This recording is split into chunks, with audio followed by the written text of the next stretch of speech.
Good morning, everybody, and welcome back to the channel.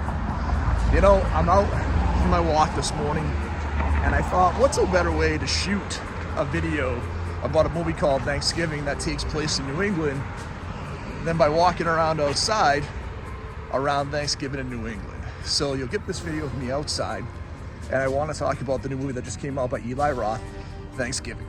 Thanksgiving is the full-length movie that came from the Grindhouse trailer from 2007 from Thanksgiving. So if you remember, in 2007, Robert Rodriguez and Quentin Tarantino came together to make some Grindhouse movies called Death Proof and Planet Terror. Now, while both of those movies were fun, and I've really grown to love Proof over the years, what was really memorable for a lot of us were the fake trailers. You had Machete, which became a full-length movie. You had like Werewolf Women of the SS. You had obviously Thanksgiving, and Thanksgiving was really over the top. It was like a 70s themed slasher movie taking place in Plymouth, Mass on Thanksgiving, and rumors started right away that we would get a full-length movie. Well, 16 years later we did, and I'm gonna tell you, it's a ton of fun. Our Thanksgiving movie starts out on Thanksgiving Day, which is Black Friday for this big giant conglomerate store in Plymouth. And everything goes wrong at this Black Friday event. They're giving away free waffle makers. It's the whole question, should stores be open on Black Friday? So everything goes bad. There's a ton of deaths. What was so fun about the beginning of the movie is there was a movie that came out a couple of years ago called Black Friday, starring Bruce Campbell. And that movie was shot during the pandemic, so you didn't have that sense of scope of the amount of people that are in there. And flat out, I'll tell you guys, I've been working in retail for 29 years. I have been through a ton of Black Fridays. Now, while Black Friday has changed over the years because of the proliferation of online shopping and all that, it's not that far-fetched to what we would have maybe 5 or 10 years ago when everything was just insane on the morning of a Black Friday.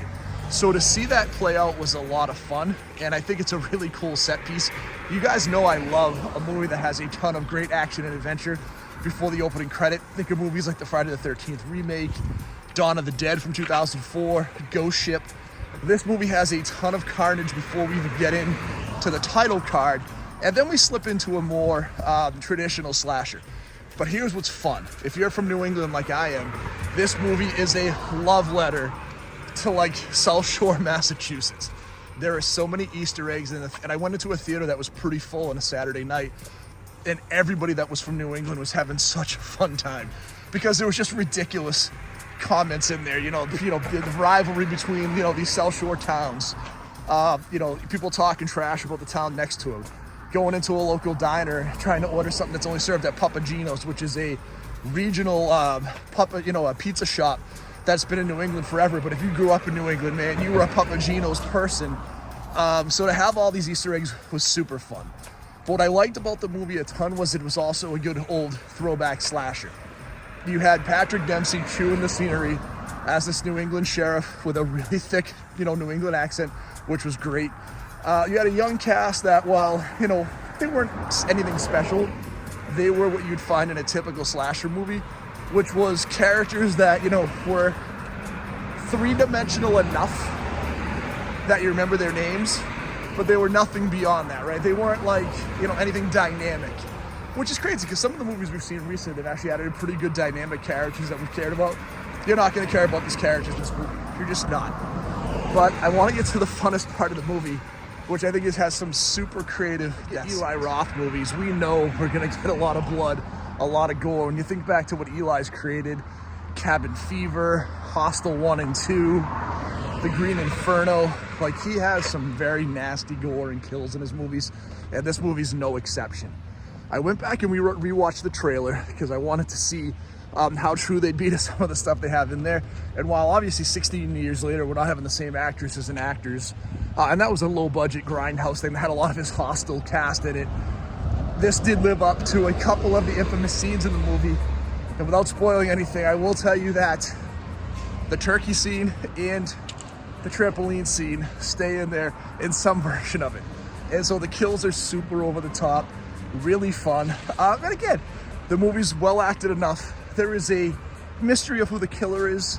And I think they did a pretty good job. I think they set up enough red herrings that when the reveal is there, you're not shocked by the reveal, but you're also not, you didn't see it coming the whole way. Like you feel this is, okay, we kind of lean towards this person, then we lean towards this person, and when the reveal comes, like I said, it's good, and it's not a clear giveaway that you saw it coming the whole movie. So overall, again, what I loved about this movie, if you're from Boston, from New England, you're gonna really appreciate all the Easter eggs, the love letters, the goofiness of it, which is super fun.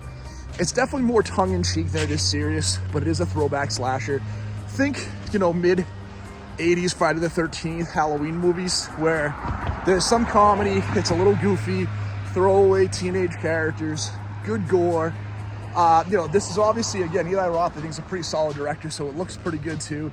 It's just a really fun movie that I would say if you're looking for, you know, now we have a holiday movie for Thanksgiving that isn't Thanksgiving, which is absolute trash. So I hope you enjoyed the review. If you did, please hit that like and subscribe. Christmas movies coming up soon. Have a great Thanksgiving, and as always, stay scary.